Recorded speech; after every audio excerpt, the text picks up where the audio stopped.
52 বাজার 53 গলির শহর পুরান ঢাকা। চারদিকে হাঁকডাক আর কোলাহলের মাঝে এই ব্যস্ত নগরীতে শীতল স্বস্তি পাওয়া দুষ্কর।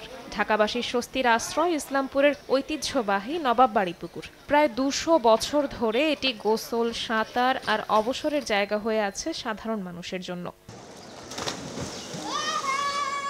এই গোলাকৃতির পুকুরটি নবাব পরিবারের ব্যবহারের জন্য তৈরি হলেও কালের পরিক্রমায় এটি স্থানীয়দের জন্য উন্মুক্ত হয়ে যায়। মাত্র 5 টাকার বিনিময়ে এখানে প্রতিদিনই অনেকে গোসল করতে আসেন। বাদামতলির তন আসি আমরা গোসল করতে, পরিবেশ ভালো, এই জন্য আসি আমরা এনে গোসল করি ডুবাইয়া। ঢাকা শহরে এভাবে কোনো পুকুর নাই, আর আমরা এখানে এসে অনেক মজা করি, খেলাধুলা করি।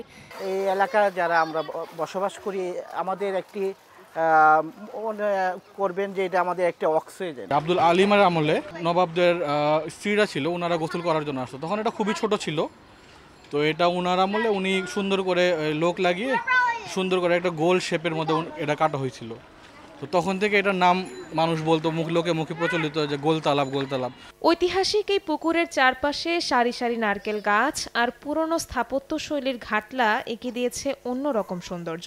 তবে একাধিক মামলার জটিলতা ও নবাব পরিবারের অভ্যন্তরীণ বিরোধের কারণে পুকুরটি দীর্ঘদিন অরক্ষিত ছিল। বাপদাদা আমলের পুকুরটা অনেক বছরের, ফ্যামিলি এটা, তা আমরা এটা বাঁচায় রাখছি। এটা আমাদের ঐতিহ্য, এটা আমাদের।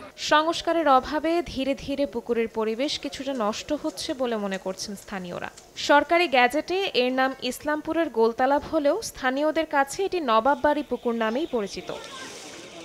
নবাববাড়ি পুকুর শুধু একটি জলাশয় নয়, এটি ইতিহাসের একটি জীবন্ত দলিল। সময়ের বিবর্তনে অনেক কিছু বদলেছে, শুধু বদলায়নি এই পুকুরের নবাবী আমলের ঐতিহ্য বহন করে চলা। আর এই ঐতিহ্য রক্ষার্থে প্রয়োজন সকলের সচেতনতা এবং সুউদ্যোগ। নবাববাড়ি পুকুর থেকে শবনব নিবিড়, সময় সংবাদ, ঢাকা।